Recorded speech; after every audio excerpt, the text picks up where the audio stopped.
98쪽 하시는 거예요? 네.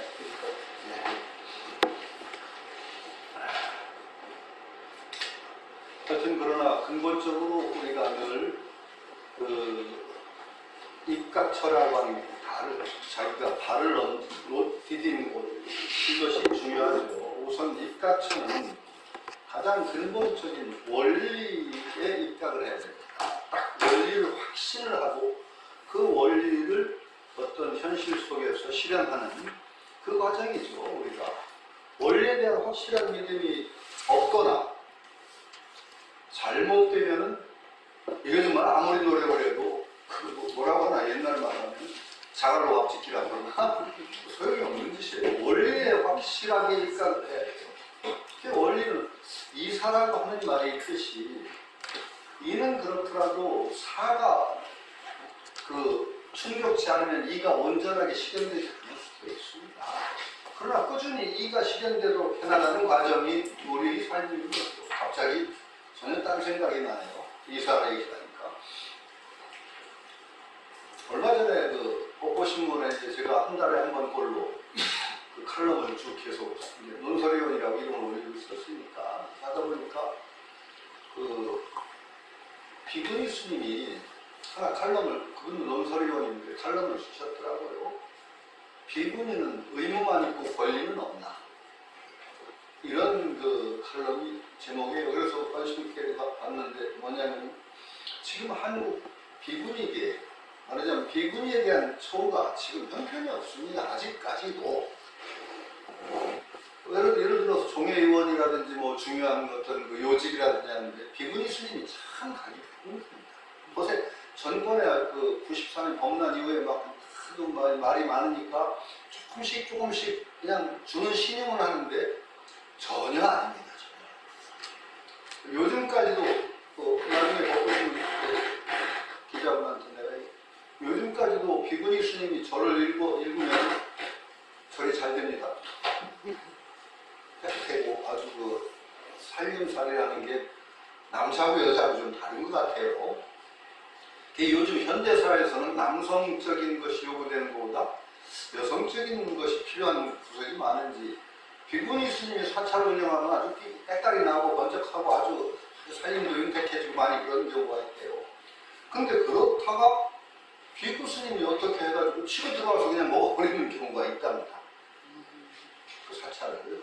그럼 그 비구니들이 애써서 노력했던 비구니가 가져갈 데가 없어지는 경우가 있대요. 아직도 있대요. 그 정도로 비구니에 대한 차별이 엄청나게 심하고, 그러니까 비구니 스님도 하다 못해서 이제 그 글을 쓴 거죠. 권리만, 의무는 있고 권리는 없나. 근데 그게 어느 정도 심하냐면은 이게 문제가 왜 문제냐면 계율의 문제예요. 계율에 있거든요. 비구니에 대한 차별 계율이 있어요. 수십 년 법납을 가진 비구니 스님도 각각은 비구 스님한테 절하게 되어 있습니다. 이렇게 차별이 심합니다. 아주 심해요. 그러니까 그 차별을 제가 어느 때 진짜 절감을 했느냐. 스님계, 이제 출가 스님 계일이니까 저는 잘 모르다가 제가 예전에 어떤 법인, 제가 법인에 이사장을 할 때가 있었어요. 이사장을 맡고 있을 때인데 그 단체가 이제 선우라는 단체인데 그때 우리 선우라는 단체에서 육법공양이라는 의식을 발굴했어요. 육법공양이 상당히 의식으로서는 좋다. 왜냐면 쌀 뭐 이렇게 공양하는 거잖아요. 그걸 명확하게 복원하면서 그걸 왜 했냐면 사경법회를 시작을 했어요. 사경도 제가 볼 자의 수행방편 중에 하나가 될 수 있다. 집에서 여러 가지 수행방편이 있는데 경을 한번 쭉 쓴다고 생각하면 상당히 마음이 차분해집니다. 그냥 낙서하는 것도 아니고 좋은 내용을 쭉 붓펜 같은 걸로 쓰다 보면 굉장히 집중도 되고 일종의 제가자의 수행방편이 될 수 있어요. 그래서 사경법회를 우리가 한번 제가 볼자 수행의 방편을 개발해보자 하면서 그때 제가 구호를 정했죠. 이 한 몸 구실이요. 부처님 말씀을 쓰는 구실이자. 이 한 몸이, 그러니까 우리 나중에는 사경법회의 의미가 어떻게 되느냐?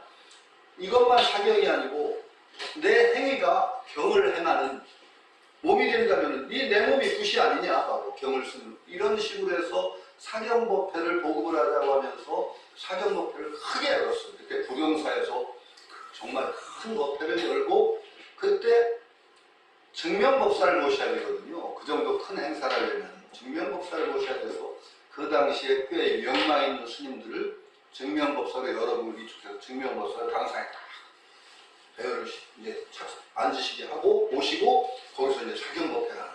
그래서 우리가 사경제를 사경하는 것을 아예 그때 기억이 실상상가 부처님 복장에다가 우리가 사경한 것처럼 너희들이 약속을 하고 사경을. 그런데 그때 이제 놀랬던 건 뭐냐면 딴 얘기가 아니고 육법 공양을 하니까 하고 그러는데 여러 스님들을 모시다 보니까 비구니계에 굉장히 원로 스님을 한 분 유명한 분을 모셨거든요. 비구 스님이 펄쩍 뛰는 거예요. 내가 어떻게 비구니하고 나란히 앉아? 이야, 말도 안 되는 소리 하지 말라는 거 우리한테. 비구하고 비구니가 어떻게 같이 중명법사라는 자리에 앉을 수가 있냐? 그거 결국 못 모셨어요. 펄쩍 뛰는 거예요. 야, 이 정도로 차별이 심하구나.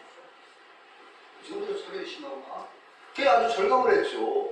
그것이 지금까지 이제 이어지는 거예요. 그러니까 그 비구니 스님이 오죽했으면은 비구니에게는 의무만 있고 권리는 없나라는 글을 쓰셨겠습니까?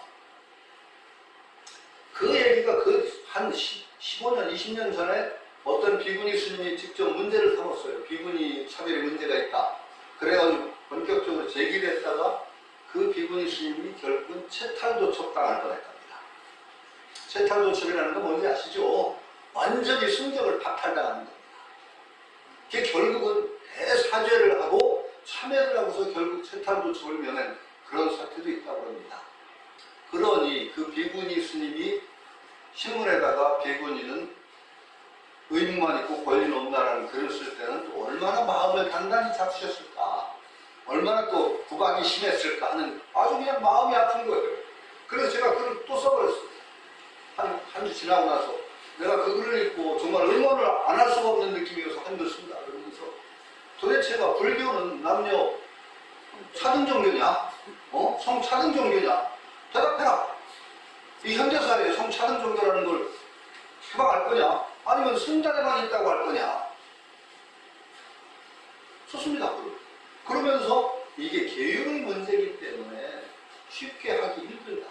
계율의 문제는 함부로 계율을 손대면 어려워지죠. 네. 종교는 계율이 근본인데 계율을 함부로 막 바꾼다든지 하는 건 종교 자체를 위험하게 만들 가능성이 있기 때문에 조심스러운 거예요. 그러나 조심스럽다고 하더라도 계율에 얽매이는 것은 오히려 종교의 정말 무덤이 돼요. 불교에서는 굉장히 중요시하는 게 계율을 지키는 것도 중요하지만 지범계차를 또 중시해요. 지범계차. 계율을 언제 지키고 언제 깨뜨려야 됩니다. 이걸 언제 여느냐. 이걸 제대로 안 하면 계율이 발목을 잡아서 종교를 망칩니다. 계율이 정말로 부처님에 비해서 쫙 근구질설이라고 하죠. 부처님에 비해서 그냥 곧바로 나왔다고 믿는 거는요, 미신이에요, 미신.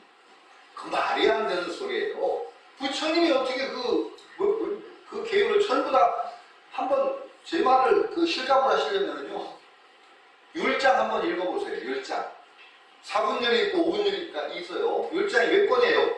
한글 대장님 같은 거 보면은 얼마나 자세한지 한번 읽어보세요. 아니, 제가 불교로서 한번 율장이 뭐 어떤 건가 한 번쯤 이렇게 읽어보실 필요가 있어요.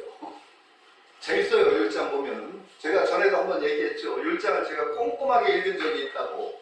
어떻게 피치 못해서. 아유, 주책 없이 누가 글을 쓰라고 하는데, 그때, 그것도 불교와 에로스라는 걸로 발표를 해달래요. 불교와 에로스. 에로스라는 게 성적인 사랑 아닙니까?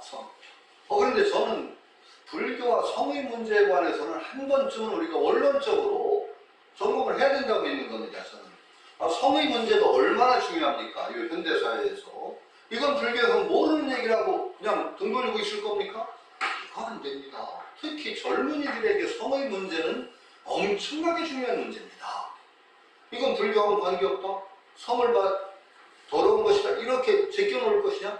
이래서는 현대에서 불교가 종교로 제대로 설 수 없습니다. 가장 관심 있는 문제, 무엇을 하는 종교가 어떻게 건전한 종교가 될 수 있습니까? 그거 아니죠. 절대 아닙니다. 그래서 나는 이건 확실히 우리가 관심을 써야 될 문제다라고 생각하고 있었기 때문에 그거 재밌겠다.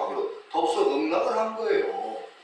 응답을 했으니 이제 발표를 해야 되는데 발표는 하려면 자료를 불경을 아무리 뒤져도 에로스가 하나도 없어요. 불경 속에서 혹시 성적인 사랑에 관해서 언급한 불경을 보신 분? 없어요. 아무리 없어요. 그래서 찾다가 나중에 찾은 게 율장을 찾았더니 엄청나게 많아요. 엄청나게 많아요, 율장이. 율장을 딱 펴면은 처음에 성문제가 나옵니다. 율장의 제일 처음이 성문제입니다. 그런데 문제는 얼마나 자세한 언급이 나오는지, 정말 제가 기절초풍을 좀 현대판, 이 성의 역사에서 이제 킨제이 보고서라는 게 있죠. 성의 문제와 자세한 어떤 킨제이 보고서, 그거 이상인 것 같아요. 성행위에 대한 묘사가 얼마나 자세한지 아세요, 율장에? 우리가 생각지도 못한 성행위 요소가 다 나옵니다. 물론 자위행위를 말할 것도 없고, 짐승하고 하는 성행위, 시체하고 하는 성행위, 시간. 요거까지 범하면 요거 무슨 계율이 어디에 해나고, 요거까지 넘어가면 순경을 바탈하는 바라이죠. 참 나옵니다. 부처님 그거 다 말씀하셨다고요? 저는 그렇게 안 믿어져요. 도저히 부처님이 그렇게 성행위 제대로 언급을 해가지고 무슨 말씀을요? 그건 정말로 수많은 몇백 년, 천년 이상의 역사를 흐르는 동안에 추가가 됐다고 볼 수밖에 없는 거예요. 부처님이 언제 그런 요소가 성행위가 있나? 다 하다못해 장하함경 같은 경우는 사문과경이라는 격이 있어요. 장하함경에는 사문으로서는 이런 건 안 하는 거다라는 겁니다. 출가 스님은 거기에 보면 노름의 종류가 나오고 도박의 종류가 나오는데 그렇게 자세할 수가 없어요. 도박의 종류도 점치는 행위도 여러 가지가 나와요. 도박 종류도 나오고. 그래서 그것도 저는 부처님께서 직접 말씀하시지 않았다고 봅니다. 저는. 부처님이 아무리 전제하신다고 해도 그 세상에서 유행하는 도박의 종류를 다 빼고서 그거 하면 안 된다 다 얘기하셨을까요? 바쁘셨어요. 부처님 그렇게 안 하셨을 것 같아요. 그렇죠? 그러니까 율장이라는 게 부처님의 근무직설이다. 바로 부처님이 나왔다. 미신입니다. 미신. 그거 현대적인 어떤 이 문물이 발달해서 문헌학도 발달하고 서지학도 발달하는데 그거 그대로 다 미신. 그건 맹신에 들어가요. 인정할 건 인정해야 돼요. 부처님이 얘기하는 근본과 그 중에 역사적인 요소로 들어가는 것들을 우리가 구별하는 눈을 가져야 되는 게죠. 그러니까 그 역사 속에 추가된 것과 불필요한 것도 굉장히 바뀌어야 될 건 많다는 거 인정해야 되는 게죠. 그러니까 지범개체가 중요한 거예요. 어떤 때는 계획을 열고 닫고 하는 게 다 있어요. 그 중에 지범개체 중에 가장 위대한 지범개체가 뭐였다고 제가 계속 강조를 하죠. 백장회의 스님의 지범개체가 무서운 겁니다. 노동하지 않으면 먹지 말라. 이건요, 여러분들은 지금 당연한 걸로 받아들이죠. 노동하지 않으면 먹지 말라. 이건 정말 무서운 얘기입니다. 승려가 노동하는 건요, 근본 계율로 그렇다는 거예요. 계율에는 있지도 않아요. 승려의 노동 계율 정도는. 왜냐? 승려는 노동하면 안 된다는 건 계율에 들어가지도 않는 거예요. 그러나 들어가지 않았다고 우리 계율이 아니다? 천만의 말씀. 승려는 절대 자기 생계를 위해서 생산을 한다? 안 하는 거예요. 승려라는 존재는 뭐냐? 출가자는 모든 에너지를 수행에 쏟도록 생산 요소, 생활 필요한 거 전부 제가불자에게 의존하는 거예요. 이게 출가자의 근본이에요. 근본 중에 근본이 바로 출가를 왜 하는데, 생산활동하려면 출가를 왜 해? 이런 얘기예요.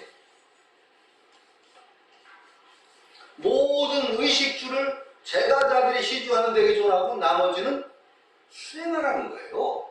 출가의 근본이 오죽하면은 정말 이거 무서운 얘기. 제가 가끔 들은 얘기. 부처님이 열반에 드실 때 스님들이 부처님 장례를 어떻게 할까? 걱정을 했어요. 부처님 뭐라고 하셨다고 했죠? 걱정하지 마라. 너희들은 그런 거 신경 쓰지 마라 했어요. 신앙심 깊은 제가불자들이 열애의 장례를 여법하게 치를 것이다. 너희들은 신경 쓰지 말고 수행해라. 무서운 얘기입니다. 그러니까 모든 어떤 출가자들이 세속적인 거나 그런 데 얽히지 않고 출가자들이 수행에 전념할 수 있도록 밑받치하는 건 제가자들이 의무입니다. 이거 제대로 안 했기 때문에 스님들이 오히려 오력을 뒤집어 쓰는 건 제가자의 책임입니다. 저는 그렇게 생각해요. 그 정도인데 노동을 하라? 말이 안 되죠. 백장 스님이 그 엄하고 엄한 근본계율을 확파한 거예요. 노동하지 않으면 먹지 말라. 동북가라고 보니까 불교적인 환경이 너무 바뀌어요. 아열대성의 그 인도하고 동남하고도 달라요. 동북아의 어떤 그 환경 속에서 노동하지 않는다는 게 엄청난 흠이 돼요. 불교의. 불교 탄압이 몇 번 일어납니다. 회불이. 도대체 밥벌어지 이거. 나라 경제를 좀 먹고 국력을 좀 먹는 밥벌어지라는 비난을 엄청 받아요. 그런데 그 환경 속에서 백장희 교수님이 노동하지 않으면 먹지 말라는 엄청난 혁명이에요. 혁명. 이건 왜 말 안 하나요? 계율을 못 건드리면은. 자, 계율의 역사 따지면은 어떤 스님이 소금을 받았어. 누가 시주를 받아. 소금은 썩지도 않고 그러니까 이건 그냥 놓고 먹자고 저장에 단지에다 소금 단지에 놓고 먹었다니. 스님사는 문제가 된 거예요. 그거 무소유의 계율에 어그러진다. 어그러질까요? 안 어그러질까요? 어떻게 생각하세요? 소금 단지에 들어갔는데 썩지도 않는 거니까 좀 단지에다 놓고 먹었어요. 어떻게 해야 돼요, 그거? 그게 논쟁거리 됩니다. 계율에서는. 화폐경제, 도시에서는 도대체가 늘, 현금을 주려니까 도시에서 힘드니까 스님한테 돈을 드렸단 말이에요. 돈을 받았거든. 그게 또 문제가 됩니다. 이런 역사를 거쳐서 계율이 정립이 되는 거예요. 그런데 그렇게 따지면 지금 순간에서 엄청난 재산을 가지고 있는 건 뭐라고 해야 돼요? 무소유에 엄청나게 어우러지지 않아요? 계율이라는 건 그런 겁니다. 그렇게 역사에 따라 바뀌어가야 되는 건데 왜 비구, 비구니의 차별은 그렇게 엄하게 지켜야 됩니까? 그거 절대 못 바꾼다고요? 그 무슨 말씀으로? 이건요, 아무리 제가 봐도 비구 스님들의 기득권 포기 못하는 욕심이라고 하기 저는 악령입니다. 왜 제가 이 얘기를 하느냐? 이사 얘기를 하니까 그래요. 원론이 있어요, 원론.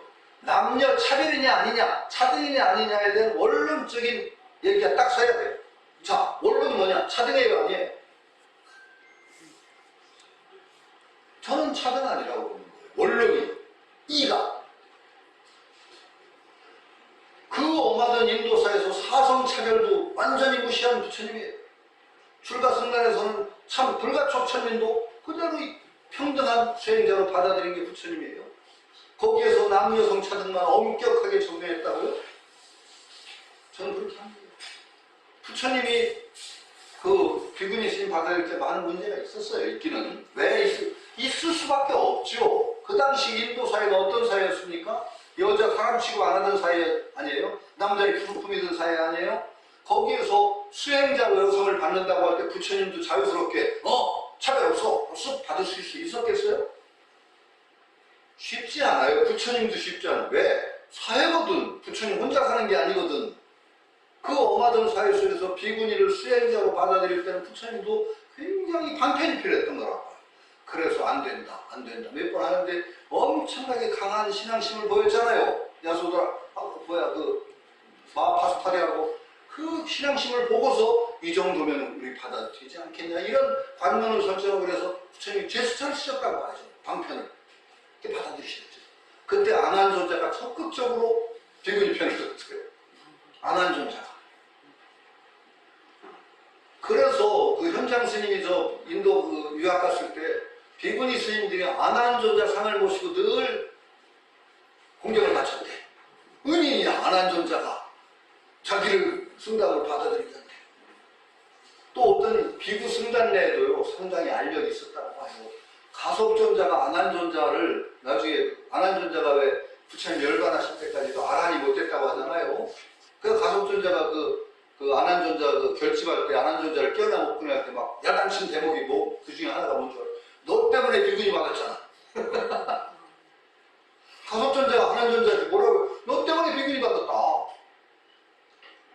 그래서 불교의 그 앞날에 상당히 장애가 되게 됐다. 그래서 가속존자가 안한존자를 야단쳐. 저는 아주 좀 외람스러운 생각이지만 가속존자는 보수파였고 안한존자는 진보파였다고 저는 봅니다. 그렇게 볼 수 있는 거예요. 왜 그렇게? 아니 여러분들 너무 장한 신심을 내서서 그분들은 다 성애니까 뭐 그런 게 있겠어? 그런 생각하지 마세요. 똑같이 인간다운 세계가 다 그 속에 있어요. 여러분들 이제 눈 가리면서 믿음 가지려고 하지 마세요. 다 옛날 부처님 당시에도 인간적인 어떤 그 갈등과 분란이 얼마나 많았는지 아세요? 부처님 제자들 사이에도 많았어요. 그 부처님 제자들 가운데 뭐 목건현이나 그 상수제자들 시기하는 사람들이 있어서 막 헐뜯으려고 하고 부처님 교단 안에 있었단 말이에요. 교단 안에도. 그 유명한 얘기 있잖아요. 하다못해 부처님 불교 역사에 참 감추고 싶은 흑역사가 파승가 누구죠? 부처님 사촌 대받았다가 조단이죠. 대받았다가 숭단을 깨뜨려서 부처님 제대로 건드리고 끌고서 도망가 버리잖아요. 밖으로. 이건 무서운 역사입니다. 그 사리불과 아마 두 분이 또 가서 설득해서 도로 데리고 와버렸죠. 그 역사겠죠. 그 전에도 그런 파벌이 갈등이 있어가지고 부처님 별로 안 알려진 그런 경전에 그런 게 있어요. 가섭하고 먹는다. 이렇게 읽었는데 하다 보니까 비가 와서 동굴에 피신했더니 동굴 속에 여인이 있는데 여인이 음란한 꿈을 꾸는 것 같아. 막 시차림새도 틀어져 있고. 그래서 여기는 법답지 않은 자리라고 얼른 피신해요. 근데 뒤에 가섭하고 그쪽을 싫어하는 스님이 거기 들려. 보니까 여인네가 좀 음란한 자태를 입고 막 옷걸이 흐트러져 있거든. 그러니까 모함을 합니다. 앞에 가는 저놈들이 가능했다. 이런 사태도 일어나는 거예요. 이런 것도 있었어요. 왜 없겠어요? 그러니까 그 순간 저희가 보수하고 진보하게 웃으셨는데 그 웃을 일이 아니에요. 다 있었다는 거예요. 그러니까 그래서 부처님이 받으셨던 게죠. 받았다는 건 결과적으로는 어떻게 되느냐? 위대한 역사입니다. 위대한 역사입니다. 종교에서 여성을 수행자로 받았다는 것 자체가 불교가 처음입니다. 승단에 들어와서 수행자로 인정했다는 거죠. 여성을 올린 거예요. 굉장히 혁명적인 역사라고 봅니다. 그 이전까지 여성은 종교 안에서 수행자가 된 적이 없어요. 대개 무녀 역할이었죠. 무녀. 신의 뜻이 통과하는 매개체 역할을 했어요. 그러나 수행자로 인정받은 적은 없던 거예요. 이게 위대한 역사로 저는 봐요. 그러나 그것이 인도라는 사회 때문에 쉽지 않아서 부처님이 제스처를 수시고 박았다고 하죠. 그러면 우리가 그렇게 읽으면 전혀 불교야말로 여성을 처음으로 대접한 종교다 이렇게 읽어야 돼. 저는 그렇게 읽어요. 그렇게 읽어요. 그 다음에 원론은 뭐냐? 제가 늘 얘기하는 융화경이잖아요.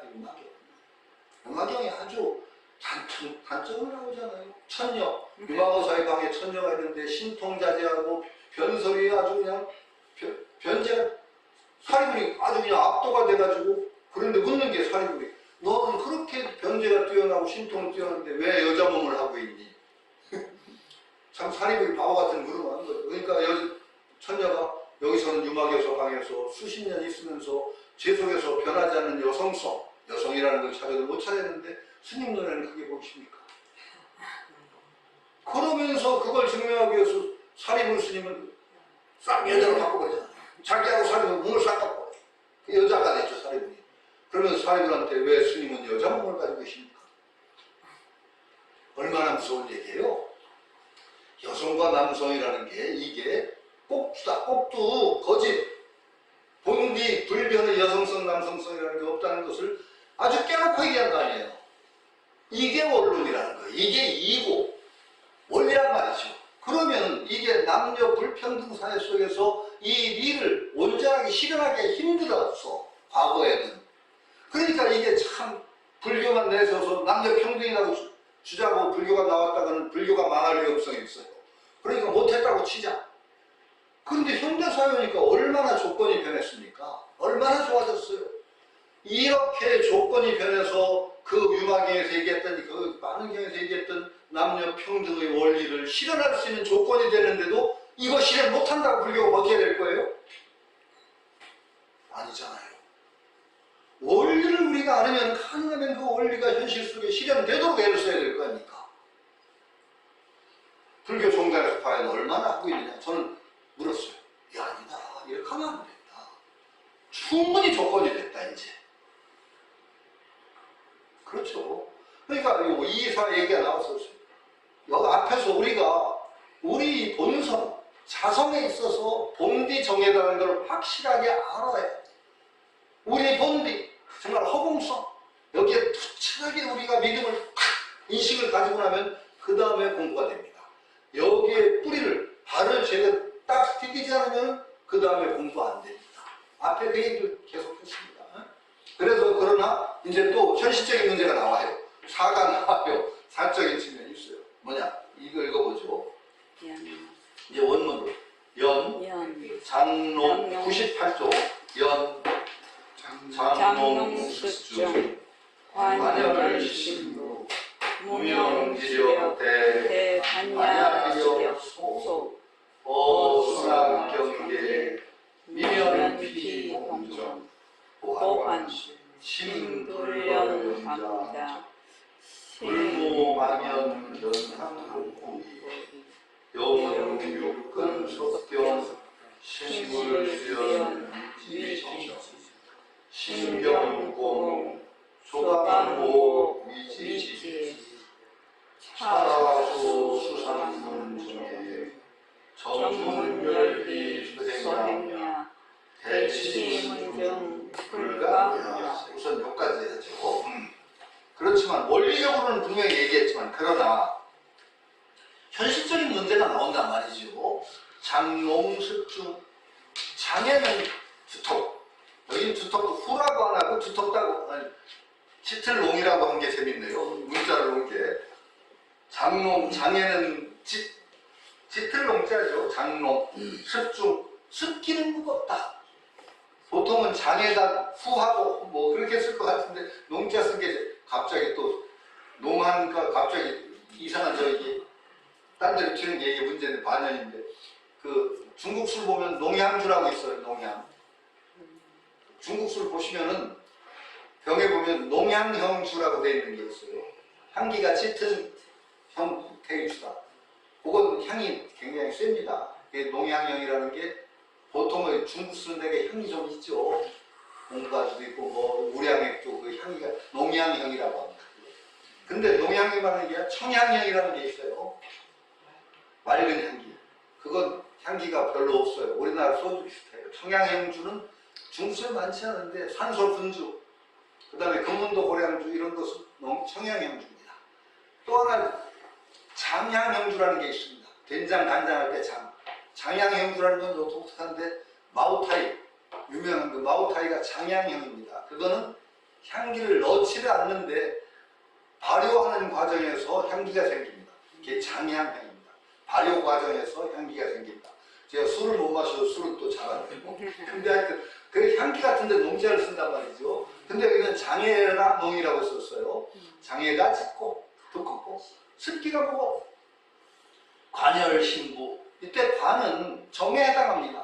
관하는 힘, 사태를 관조하는 힘은 열등하고 낮고 마음은 들떠 있어. 관열신부. 마음은 들떠서 무명지력 하며 무명의 힘은 크고 무명이 언제부터 있었을까요? 무시일에 무명이죠. 무시일에 또 근본적으로 보면 없고 무시일에 있고 근본적으로 없고 한 게 무명이에요. 무명의 힘은 크고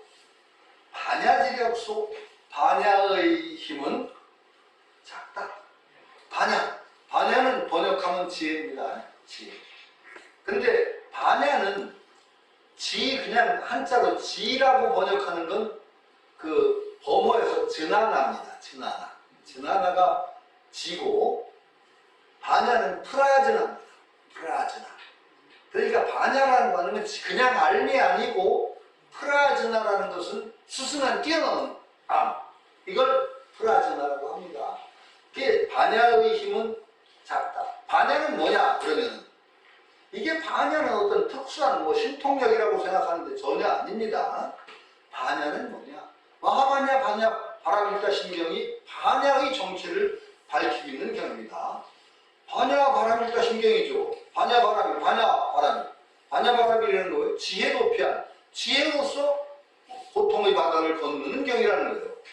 그게 그 반야, 바라밀다 신경에서 반야의 정체를 정말로 적나라하게 밝히고 있는 경이 반야신경이에요.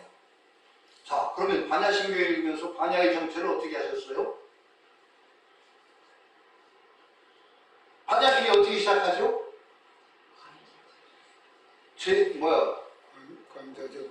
행, 신반야, 바라밀다, 시, 조견, 오온, 계공, 도일체. 이게 바로 핵심이에요. 오온이 모두 공하다는 걸 비추어보는 게 반야입니다. 그 다음에 반야의 정체가 뭐냐? 그 다음에 자세히 반야를 얘기해요. 무안미설신의, 무색성향 미촉고, 무안계, 무의식계, 무무명, 영무, 무명진, 내지문화사, 영문화사. 그게 다 반야입니다. 반야의 정체를 그 까발린 거예요. 거기가 뭐냐? 자, 안미설신이가 어때요? 그게 반야예요. 색성향의 촉법이 어때요? 반야예요. 왜 반야냐? 그때 눈, 귀, 코, 혀 그것이 없다라고 보면 그 큰일 날 소리예요. 부처님이 사기꾼이야? 이렇게 있는 눈이 그거 뭔데? 부처님 사기꾼? 아니 그거 위에 있는 뻗쳐서 있는 눈이 없다는 게 부처님 사기꾼이죠. 그게 되면 이거 정말 큰일 날 소리입니다. 그렇게 해보면 큰일 나는 거예요. 이게 뭐냐? 안이미설신의 색성향이 미쳤고 이 모든 것은 소승불교에서 말하자면 부파불교의 소승불교에서 세상을 보는 진리라고 딱 믿었던 게 바로 육근, 육경, 12처, 18개 그 다음에 12연기 다 진리라고 믿었던 거예요. 진리라고 부처님이 가르친 이것이 전부 없다. 이건 뭐냐? 그것도 놓아버려라. 그것도 분별이다. 모든 분별을 벗고 있는 그대로 보라. 이게 반야입니다. 있는 그대로 보는 것이 반야예요. 우리는 보통 관념을 가지고 보죠. 반야, 실상반야라고 하는 건 바로 공을 바로 보는데 공이라고 하는 건 또 뭐냐? 없는 게 아니고 공이라는 것 자체가 바로 연기성이에요. 그러니까 모든 것을 그렇게 실체화하지 않는 게 바로 또 공이에요. 이게 반야의 정체예요. 우리가 가진 속된 견해뿐이 아니라 부처님이 말씀하신 진리도 그것도 분별이다. 그 분별까지 놓아라. 바로 반야입니다. 12연기, 고증별도 사성제 모두 그것도 방편입니다. 금강경에서 그렇게 눈의 왜 얘기해요? 내 모든 얘기를 뗏목과 같이 하라. 그게 반야예요. 그런데 바로 이제 그 얘기를 부처님이 하실 때는 우리가 하도 속된 집착에 매달려 있으니까 그걸 떼기 위해서 진리를 하고 말씀하셨어. 근데 이제 그걸 또 진리라고 받아들여서 다 붙잡고 늘어지면 어떻게 돼요? 이것도 걸리는데요. 중생이 짙은 색안경을 쓰고 있어. 그 세상이 제대로 안 보여. 그러니까 안경 벗어 그랬더니 안경 벗으라는 안경을 써 이제. 그럼 그 안경도 벗어. 이렇게 해갈 수 없어요. 이게 반야예요. 반야라고 하는 건 관념에 매달리지 않고 실상을 있는 그대로 보는 것이 반야인데 그게 반야신경 전체가 그거예요. 전부. 그래서 그런 반야에 의거할 때 열반할 수 있다고 하는 거예요. 그런데 이걸 거꾸로 읽고 많은 불자를 반야신경을 하면서 진짜 반야신경이 이제 정말 또 하나의 이상한 망념이 돼. 진짜 제 얘기를 혹시 그런 반야신경을 들으신 분 없어요? 저는 들었어요. 그래서 제가 충격을 받아서 누가 옆에서 얘기하면 우연히 듣게 됐어. 내가 법인회 이사장할 때 무슨 우리 법당을 위해서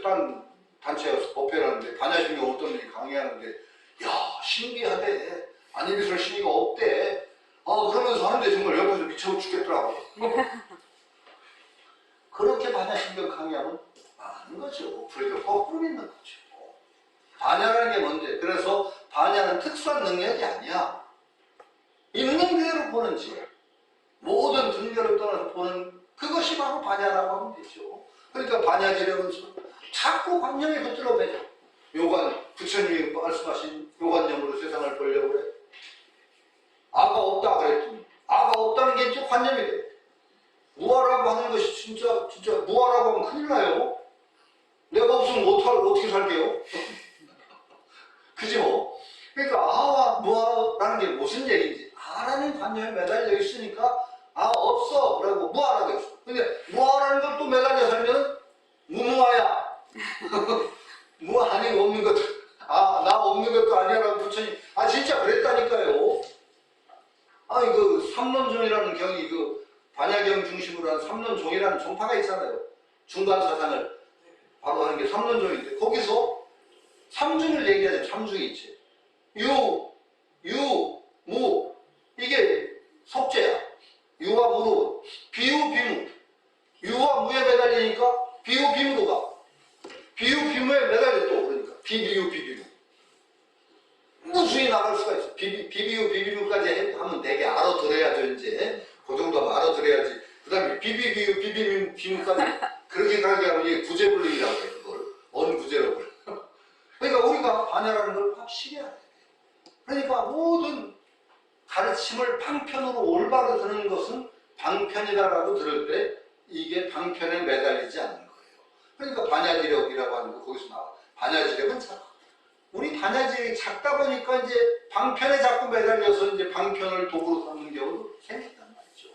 그러니까 어떻게 되느냐. 현실적으로는 이렇단 말이죠. 원리적으로는 그렇지만 그래서 선악경계 좋다 나쁘다는 경계 우리 세상세계 우리 앞에 펼쳐지는 세계에 대해서 미면 피동정 미면 면하지를 못한다. 피는 당한다.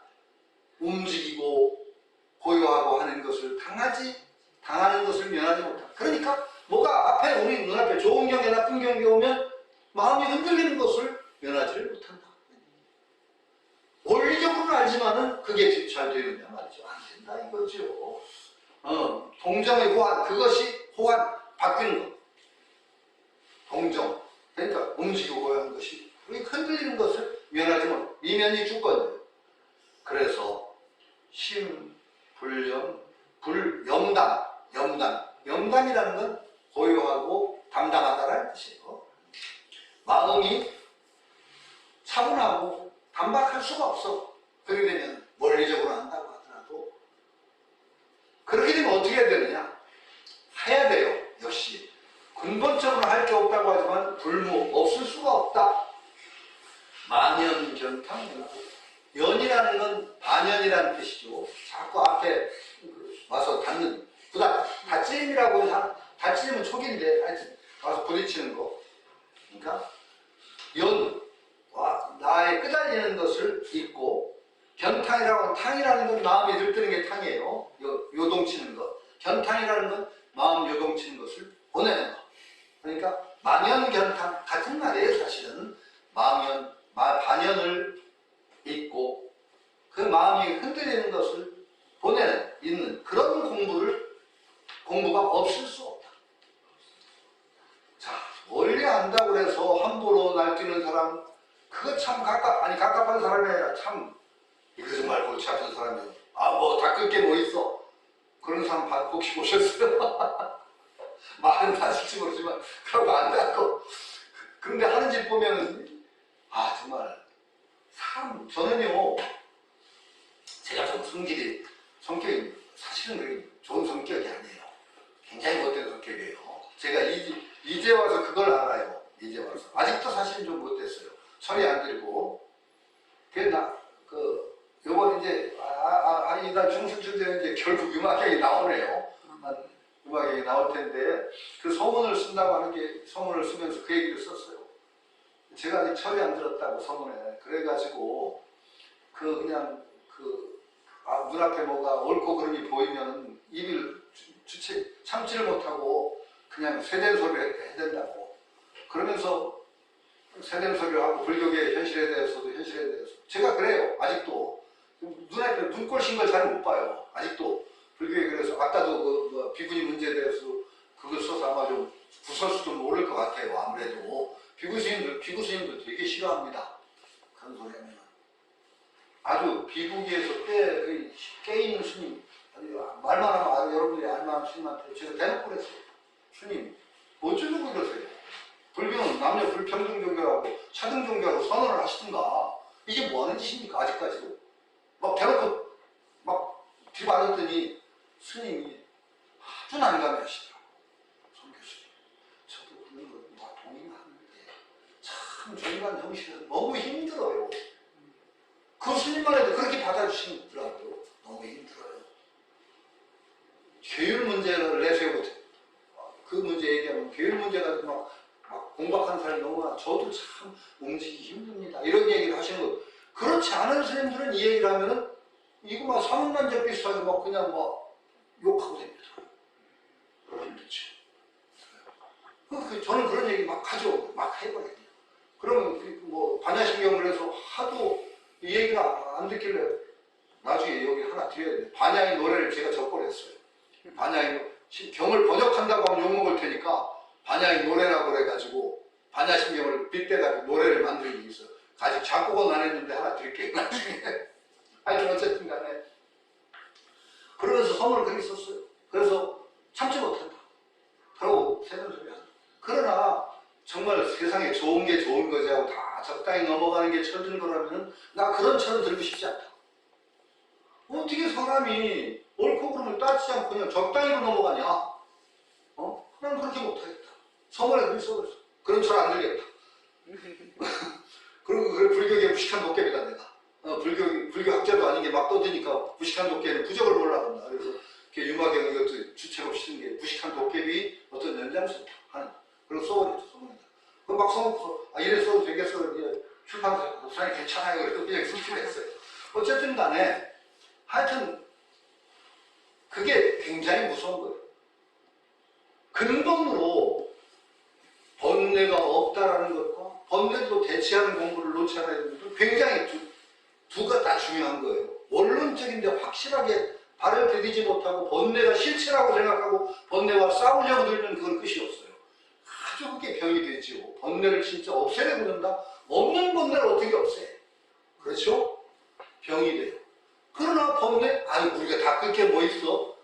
이것도 비 오는 날 먼지나도록 해줘야 돼. 정말 골치 아픈 사람 안 돼. 이 두 개가 갖추면 없을 수가 없는 거예요. 그러니까 제가 우스갯소리로 그 월요일서에게 거기다 부질없는 짓을 하염없이 하는 것이 본디 우리 집안의 가풍이다. 그랬죠. 부질없는 짓이야. 근본 우스갯소리로 하면 없는 걸 어떻게 닦아? 없애. 그러니까 없애려고 하는 게 부질없는 짓이다 하는 게. 그러나 또 그걸 하염없이 하는 게 우리 집안의 가풍이다 라고 하는 얘기를 제가 그렇게 우스갯소리로 썼어요. 그러나 그러니까 없을 수가 없어요. 굉장히 두면 이적인 측면과 사적인 측면을 철저히 우리가 알아야 된단 말이죠. 여운, 예를 들어 이렇게 말하는 것 같다. 육근, 섭경, 신불수연을 이지정. 육근이 섭경, 경계를 포섭해서 안이비설십니다. 경계를 하여서 신불수연, 마음이 반연. 앞에서 이제 조건, 연이라는 건 크게 얘기하면 조건입니다. 우리가 처하는 조건에 끄달리지 않는 것. 그러니까 우리는 육근은 계속 경계를 포섭합니다. 눈으로 보고 그러나 그 마음이 그 경계에 끄달리지 않는 것, 따르지 않는 것, 그것을 고용, 정이라고 한다. 정의상수의 삼매라고 부르고 심경구공 조감무. 심경, 마음과 경계가 모두 비어서 조감 비춰보고 살펴보는데 미혹이 없는 것을 희라고 한다. 지혜다. 이게 바로 지혜다. 다 보면서도 도대 거기에 미혹이 없는 것, 그것을 지혜라고 한다. 이렇게 돼야 되는 거예요. 공부가. 우리가 그러니까 목소리 낼 수는 없어. 그러나 끄달리지 않아. 근데 끄달리지 않는 공부, 사실은 부처님 공부는 이리관제예요. 이리관제. 하나로 꿰뚫어져 있는 거예요. 그러니까 어떻게도 공부가 다 제대로만 하면 다 돼요. 쉽게 얘기해서 윗바사나 굉장히 좋은 공부예요. 알아차림, 마음챙김. 딱 오잖아요. 알아차림. 딱 알아차리는 순간에 반연에 끌리지 않아요. 모습을 잘 굴리는 거, 모습을 잘 굴리는 거, 바로 거기가 이거 다 포섭이 돼요. 이게 마음에 거기에 끌려가지 않아요. 모습이니까 거기 끌려가지 않고 잘 굴리는 거예요. 주동이게. 그 다음에 조감, 무호, 조감. 우리가 작용을 다 하면서도 거기에 미혹이 없는 거. 여러분이 모습을 잘 굴리자. 그걸 제대로 하면 이 두 개가 한 개 돼요. 모든 불교 공부는 제가 계속 강조하죠. 정예쌍수 두 개 빼놓고. 앞으로 여러분들이 모든 혹시 일상생활 속에서도 수행이 될 때 이것이 정예쌍수의 원리에 부합하는가를 비춰보세요. 아, 그럼 공부돼요. 영도할 때 정예쌍수, 화두를 들어 정예쌍수, 모습을 잘 내는 정예쌍수, 그 중에서 이제 우리가 현실적으로 우리가 얼마나 우리 생활 속에서 제대로 정예쌍수를 잘 살려나가는 방편이냐, 이 방편이 얼마나 좋은 방편이냐, 여기에 달려있어요. 그 중에서도 저는 모습을 잘 굴리자는 방편이 굉장히 우리 현실적인 제가자의 삶 속에서 공부를 이끌어가는 굉장히 좋은 방편이라고 저는 확신하죠. 이런 거죠. 그리고 이제다. 차수, 수상문정의 이것은 바로 수상문정의 원리, 근본 원리에서 정예를 얘기한 것과 달리 모습에 따라서 하는 정예, 수상문정이에요. 이게 수상문정이라고 하는 거예요. 수상문정이에요. 전문열기 소행, 전문열기, 차차로 수행해 나가는 문, 열등한 근기, 기라고 하는 것은, 열기라고 하는 것은, 열등한 기라고 하는 것은 제가 계속 얘기하지만 두 가지 의미가 있어요. 조건이에요. 기는 조건. 기를 그러니까 꼭 자기의 근기만을 기라고 하는 것 같은데 그렇지 않아요. 조건이니까 나의 주체적인 조건과 객관적인 조건을 다 포섭한 게 기예요. 기는 그는 기라고 할 때는 그릇 기자를 써야 돼요. 자기 주관적인 주체 요 측면만 얘기 그릇 기자를 써요. 열기라고 하면 열등한 그릇. 열기라고 하는 건 이 조건기는 나쁜 조건이라는 뜻이에요. 주관적인 그 사람 수준이 안 높아. 열기예요. 그 다음에 그 사람 처해 있는 환경이 너무 나빠. 그것도 기예요. 두 개 다 기예요. 객관적인 주관적인. 요게 다 기입니다. 열기. 아주 나쁜 조건 속에 자기 자질도 별로 안 좋은 사람 이거 해야 돼요. 할 수 없어요. 열기가 하나는 나지만 대치문중. 우리가 생활 속에서 대치라는 것은 계속 경계와 우리가 경계 속을 살아가는 사람들은 대치라고 그래요. 뭔가를 상대해서 다스려야 돼요. 대치문 가운데서는 이게 없을 수가 없는 것이다. 이런 얘기가 하는 게죠. 대치문 가서 이거 없을 수가 없다. 이게 그러니까 앞에는 근본적인 얘기가 현실적인 얘기가. 자, 그 다음에 맞아 봅시다. 약, 도거, 시성즉, 선의정문, 침녀산, 침불소연, 개호본적, 약, 헌침, 보다즉, 사인기운, 백법관공, 조감보, 개호본집, 이정치호난, 이대시오 유기, 동정상성, 대치공종, 즉 대병인연, 우연히 심심계도, 이문상수, 광의무사인, 야겨시즉, 진가위 정해 등지, 명견불성자. 제가 딱 이 뒤에 있는데 조금 헷갈리는 건 이제 저는 한문을 하다 보니까 사실은 적자 앞에서 끊어야 됩니다. 한문 월드적. 나중에 설명드릴게요. 약 도거가 치성. 도거라는 것은 도는 이게 막 들뜨고 막 이게 들고 마음이 들쭉날쭉하고 이게 도거예요. 도거. 치성이라는 건 불이 치열하다. 불길이 확 타오르는 게 치죠. 성은 융성하다.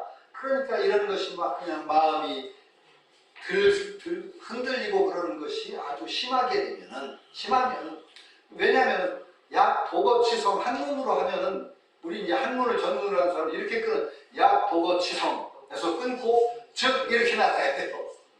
조건절이에요. 즉은 그러면 즉 선의 전문 직리섭산 이렇게 얘기해야 되는데 우리 이제 토를 붙여놓으니까 이렇게 우리는 헷갈려요.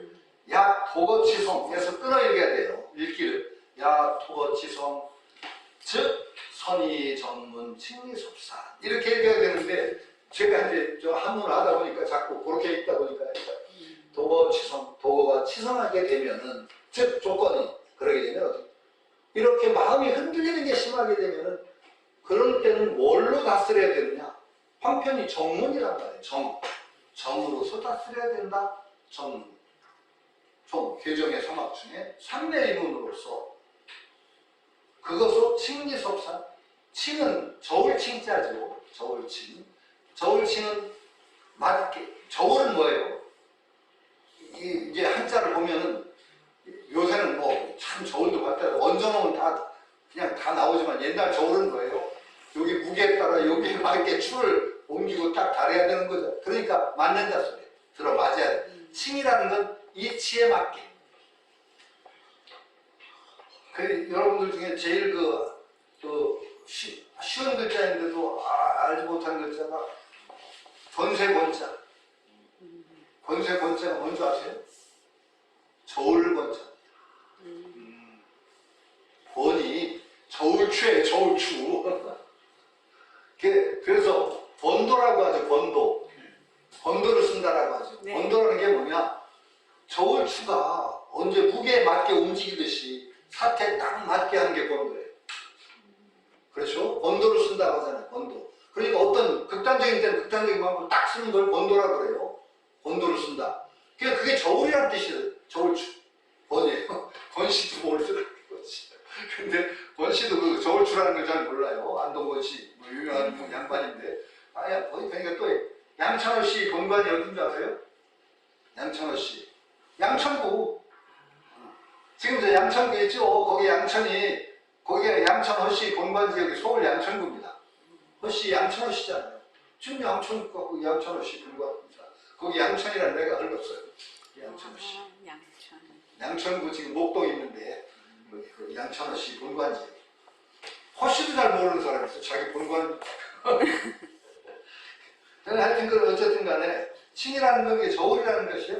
맞춘다. 그러니까 무게에 따라 맞춘다는 뜻에서 칭리섭산 이치에 맞게 해서 섭산 흔들리는 것을 흐트러진 마음을 섭은 호섭한다. 잡아다 걷어내. 섭산 심불수연 겨우 마음이 수연 경계 따라하지 않게 하여서 괴오본정 본래의 고요함에 걔는 부합한다. 부합하게 만든다. 이렇게 우선 막 마음이 흔들리는 경우는 어떻게 해야 되느냐? 처음 정의 공부가 있어야 되는 정의 공부를 통해서 거기에 끌려다니는 것을 딱 헛되야 되는 공부가 필요한 거죠. 이거 안 하면 정말 어디로 갈지 모르지 우리가. 그 다음에 거꾸로 약 혼치무다. 혼침이무다. 혼침 멍한 거예요. 혼침이라는 건 또렷또렷하지 못하고 맹하고 멍하고 아니면은 그 혼침이 우는 덕인데 여기서 덕이라는 뜻이 우다는 매우 많으면 혼침하는 경우가 사람들이 혼침이라는 건 제일 혼침이 심하면 조는 거죠. 그런데 그렇지 않아도 사람이 그냥 살아가는데 어떻게 또렷또렷하지 않고 대충 그냥 반응이 제대로 안 되고 하는 사람 그 혼침이 있는 거예요. 혼침이 심한 거예요. 사람이 다 기질이 달라서 어떤 사람은 너무 빠릿빠릿하게 그냥 막 튀는 사람이 있고 어떤 사람은 그냥 사태가 어떻게 되는지 대충 그냥 꾸무적 하는데 잘 안 넘어가는 거예요. 그거 혼침이에요. 그것도 일종의. 오죽 혼침이 극심하면 졸아요. 맹해져 멍하고. 저는 두 가지 다 겸했어요. 아니 제가 혼침이 아주 뭔가 설법 듣다가도 제가 잘 조는 듯 마는 듯 근데 뭐 듣다 보면 뭐지 뭐 누가 그랬는데 그걸 유사산매라고 하는데 산매가 아니라 유사산매 비슷한 산매 비슷한 거래요. 아 그래 제가 우스갯소리했죠. 뭐 원칙 아주 저도 그 우스갯 공부하는 분들 한번 겪었어요. 아 그래 제가 아주 독특한 경험이죠. 그전에도 한번 얘기했어요. 아 그 부산 그 남천동에서 철야하고 그런 시에 있잖아요. 남천동 얘기예요. 아 그때는 보통 한 50분 참선하고 방선하고 그 쭉 하는데 뭐 철야 계속 하는데 아 어느 날인가는 보통은 좀 우리 유시명께서 원장님은 공부한 지 얼마 안 돼서 저는 놀랐어요. 그냥 뭐 얼마나 앉아도 다리 아픈 줄 모르고 내가 얼마나 놀랐는지 그때 우리 원장님이 그때 자네 가슴 여기가 그냥 여기서부터 여기까지 호흡 긴것 같더라고 하시죠. 그거 또 호흡 수련하잖아요. 단합수. 그러면 어떤 경제가 그렇게 됩니다. 정말 여기가 그냥 뚫리는 것 같은 그런 느낌. 그런 것을 바로 겪으신 분인데 원장님. 우리는 그렇게 해서도 안 돼가지고 맨날 50분 앉으려면 힘들어 죽겠거든 맨날. 어느 날은 딱 앉았는데 50분이 어떻게 지나갈지 모르겠어. 그런데 딱 죽기 소리가 나요. 야, 정말 참선이 잘 됐구나. 화두가 순일했구나. 그게 탁 일어났어. 기분이 좋아서. 근데 주변 사람들이 와, 그래서 아니, 난 기분 좋게 하도 순일하게 화두가 잡히면서 한 50분이 한 5분 지난 것도 아니고 기분 좋게 일어났더니 막 왜 웃냐 그랬더니 주변 사람들이 얼마나 웃기냐. 딱 죽기 치고 참선에 들어가자마자 제가 코방을 찌르면 좋더라고요. 코방을 찌르면 그냥 50분의 소리래요. 그러더니 죽기를 딱 치고 빨딱이 일어났어요. 그 사람들이 얼마나 웃었겠어요. 그 정말 그때 정말 제가 좀 참담했어요. 막 참담했어요. 야, 이게 내가 이 모양이 어떻게 공부를 꽤나 했다는 놈이 그래 그렇게 50분 내내 졸고서 그래 화두가 잘 들었다고 착각하고 이게 도대체 무슨 꼴이냐. 참 너무 참담한 느낌이 들어서 선생님한테 간 거예요. 그래 선생님 저는 아무래도 공부 못할 것 같아요. 왜? 성분. 저는 저한테는 언제나 성분 그러시고 성분 왜? 글쎄 이렇답니다. 제가 50분 내내 화두가 순일하게 들렸다고 생각했는데 50분 내내 코방아 찜에 졸았대요. 글쎄 그래 이게 무슨 공부라고. 그래서 선생님이 그것도 공부 되겠다 그러시더라고요. 용기를 주려고 그러신지 야 성분 그거 그냥 조는 거 아니다. 정말 졸려서 졸았다면 괴롭다 그게. 근데 50분 내내 참념이 없이 그냥 졸았다며. 그게 그냥 졸은 거 아니다. 그건 네 공부하는 거. 그 과정에 그런 일이 있다. 그 용기를 주셔서 그때 제가 포기를 안 했어요. 아니 그때 이게 얼굴이 바닥에 탁 찢지 않았잖아요. 그냥 찢지는 않았죠. 그런데 너무 신기한 게 이제 철야하잖아요. 네. 그럼 사람들이 다 졸잖아요. 다 조는데 그 이제 노젓는다 하거든요. 앞으로 나가고 있고. 근데 신기하게 요 바닥에 앉아요. 달랑말랑하면 탁 일어나요. 또 이렇게 내려가면 달랑말랑하면 일어나요. 그러니까 완전히 노는 건 아니에요. 그러니까 완전히 놓는 건 아니에요. 그러니까 그래도 제가 그때 그것도 그러니까 유사삼례 같은 거 아니에요. 근데 그때가 되게 순일하게. 순일한 거예요. 저는 네. 정말 순일했어요. 아니 딱 앉았는데 그 죽기 치자마자 딱 들었는데 바로 죽기 치는 거에 딱 들려서 발딱 일어났단 말이에요. 저는 얼마나 화두가 순일했던지. 참. 하여튼 그래요. 하여튼 그러니까 침례섭사 이치에 맞게 그 섭사. 그래서 혼침이 심하면은 그 다음에 해문 그때는 또렷또렷한 게 해요. 바로 해는 올바른 견해도 해요. 올바른 견해도 해지만은 깨어있으니 또 해요. 깨어있으니 해요. 해문으로 택법관공 택법법을 잘 탐색해서 공을 바로 봐요. 공을 본다는 건 뭐냐? 공은요 텅 빈 걸 보는 게 아니에요. 관공 간다고 하니까 요새 참 큰 병이에요. 불교는 과학적이라는 말이 맞아요. 저는 맞다고 과학과 그렇게 어우러지지 않아요. 근데 요새 양자역 학이니 현재 발달된 과학이 나오니까 과학도 앞으로 모르는 사람들이 택도 없이 갖다 그냥 과학하고 불교를 엮어가지고 막 떠들어요. 공을 갖다가 뭐라고 떠드는 사람이 있냐? 아, 세상에 아무것도 없는 것 같지만 그 속에 모든 가능성을 내포하는 뭐 빅뱅 이전의, 빅뱅 일어나기 이전의 근원적인 뭐 실체? 이 무식해도 그렇게 무식할 수가 있냐? 불교를 한다는 사람이. 아니, 아까 얘기했던 반야심경에 뭐라고 했어요? 색즉시공이에요. 색즉시공. 이게 바로 공이지. 아무것도 없지만 모든 것이 그 속에 있는 게 공이에요? 천만의 말씀, 이대로 공이에요. 이대로 공이라는 건 뭐냐? 이것이 실체 없다는 거예요. 연기적이라는 거예요. 그런데 이 사람들 어떻게 생각하느냐? 양자역학을 또 배웠다고 하면서 막 갖다 붙이기는 요란하게 갖다 붙이는데 이것이 없지만 그 속에 모든 가능성이 있는 그 어떤 것이래. 공이라는 것을 어떻게 붙여요? 공은 실체가 아니거든요. 공이라는 건 실상이에요. 참모습을 공이라고 해요. 택국관공이라는 건 뭐냐? 진리에 따라서 실상을 본다는 소리예요.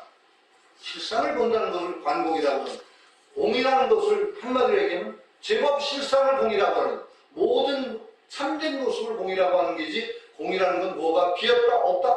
이게 없다? 아니에요. 그러니까 반야심경에서 바로 색 즉시 공이고 공 즉시 색이죠. 수상이 십대역구여시라는 건 수 즉시 공유, 상 즉시 공유, 다 그렇단 말이죠. 그런데 아무것도 없는 것 같지만 그 속에 모든 것을 갖춘 그런 적인 뭐? 이건 도대체가 반야심경을 읽은 사람이 안 읽은 사람이에요. 이런 소리를 뽀짝하게 써대요. 근데 택국관공 또 얘기하는 거예요. 실상을 본다는 거예요. 택국관공. 번뇌가 시성하게 일어나고 아니면 뭐 이렇든 어쨌든 간에 이것이 연기입니다. 제대로 보는 거예요. 그래서 관감목, 조감목 그것들을 다 살피면 미혹이 없습니다. 그래서 교본지 본래적인 알매 딱 기합을 해야 됩니다. 기합한다. 본래적인 알매야 이게. 우리 근원적인 안, 아까 앞에서 계속 얘기했어요. 네, 자성애가 있다. 그것이 있기 때문에 현실적인 정애가 가능하다 얘기했어요. 교본지. 그러니까 여러분 아주 쉽게 얘기해요. 여러분들은 혼침을 겪거나 뭐를 겪거나 그거하고 싸우지 마세요. 싸우지 마세요. 싸우면 싸우는 순간에 그걸 실체화하는 거예요. 내가 이것과 싸운다 하는 순간에 이것을 어떻게 이겨요? 절대 아니에요. 싸우면 안 돼요. 본래적인 거기에 알매에 의거해서 비춰보는 거예요. 비춰보면 사라져요. 절대 번뇌가 일어난다고 해서 번뇌 없애려고 싸우지 말 거예요. 혼침하고 싸우지 말 거예요. 교본지 이 정치용 아니 정으로서 나는 참 어지러운 생각을 다스리고 쓸데없이 어지러운 생각을 다스리고 이해 치호무기 지혜로서 무기에 빠지는 것을 다스린다. 무기에 빠지는 것도 굉장히 위험해요. 무기. 이게 참선을 잘못하는 사람이 자칫하면 무기공에 빠져요. 무기. 아무 감각 없고 뭐 이런 게 정해되는 줄 알아요. 사실 아니에요.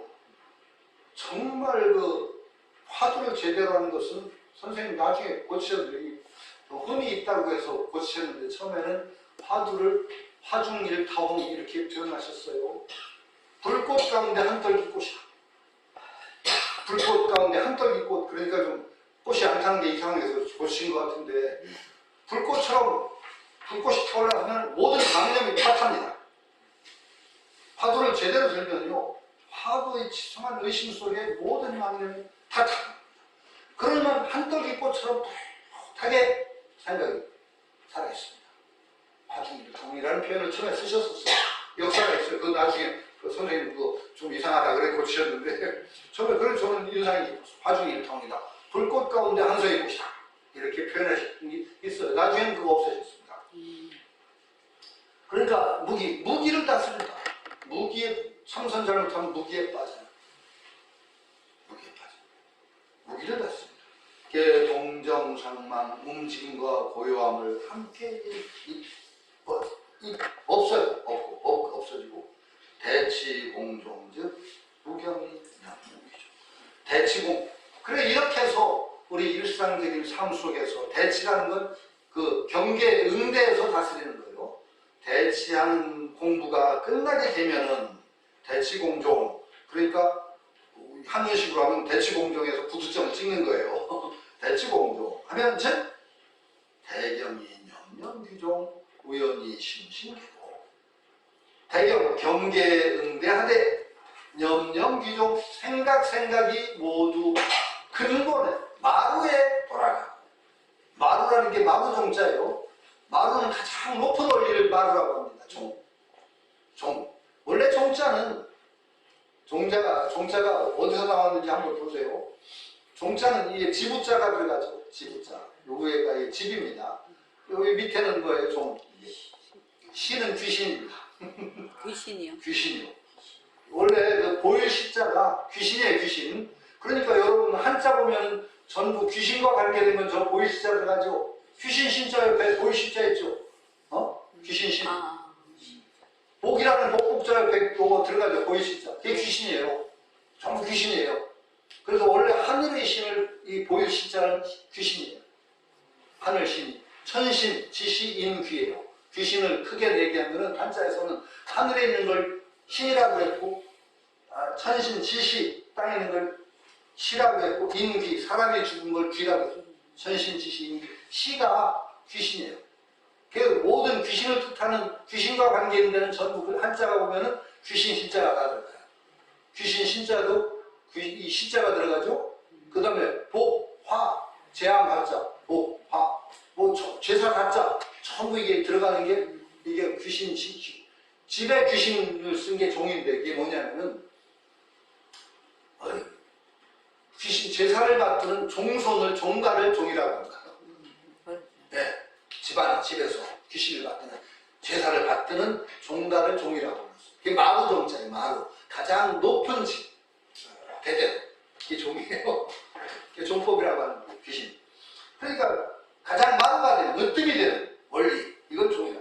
그러니까 어떤 우리 일상생활의 그 경계에 다 응대를 하되 염려기종 생각이 근본 원리 거기에 언제나 돌아가고 우연히 심심계도 우연 반연을 맞대 그 아주하되 심심 마음이 언제나 또 도에 부합한다. 이문상수 이문 돌아가는 것에 응대하는 것을 하면서 쌍수 정예를 쌍수하여 방위무사히 이렇게 돼야 이게 바로 이제 그때 일 없는 사람 저같이 이제 백수가 되면 일 없는 사람이 아니고 일 없는 사람 정말 일을 참아서 하지 않는 거 무의자이냐 이때는 애쓰면 이때는 이렇게 되면 어떻게 되느냐 용쓰지 않아도 됩니다. 용쓰지 않는 수준 방위무사히 이렇게 되게 되면 참으로 정예등지 견불성자 정예를 등지 함께 유지해서 밝게 불성을 본 사람이라고 말할 수 있는 것이다. 이렇게 되는 거죠. 이제 이게 처음에는 용 좀 쓰셔야 됩니다. 용 좀 쓰셔야 됩니다. 그냥 쉽게 처음부터 날로 먹어지지 않죠. 무사히 가려면은 유사부터 시작을 해야 돼. 할 수 없어요. 그러나 무사히 도리로서 유사를 해야 돼. 일 없음을 근본으로 해서 일 없는 일에 우리 선생님이 한 말 중에 제가 아주 재밌게 들은 말 중에 어려운 일? 그건 어렵게 하면 된다. 그러시더라고요. 그거 말장난 같죠? 말장난 아니에요. 어려운 일은 어렵게 하면 돼. 어렵다고 겁내지 말고 그거 어렵게 하면 되지. 그러니까 우선은 그 용 쓰는 거 그것도 무사히 도리로 일 없음으로서 용을 써요. 거기에 용 쓰는 게 걸림없이 용을 써요. 그 차츰 정말로 용 쓰는 일 없이 돼요. 너무 이제 다투지 말고 하다 보면 정말 이렇게 되면 무사히 돼서 정말로 무의한 가운데 도를 닦아가는 그런 사람이 될 수도 있지 않을까 하는 꿈을 꾸죠. 우리는. 꿈이 아닙니다. 그러나 사실 됩니다. 저도 용수고 있겠습니다. 다음 달에 뵙도록 하겠습니다. 예, 오늘 여기서 마치죠.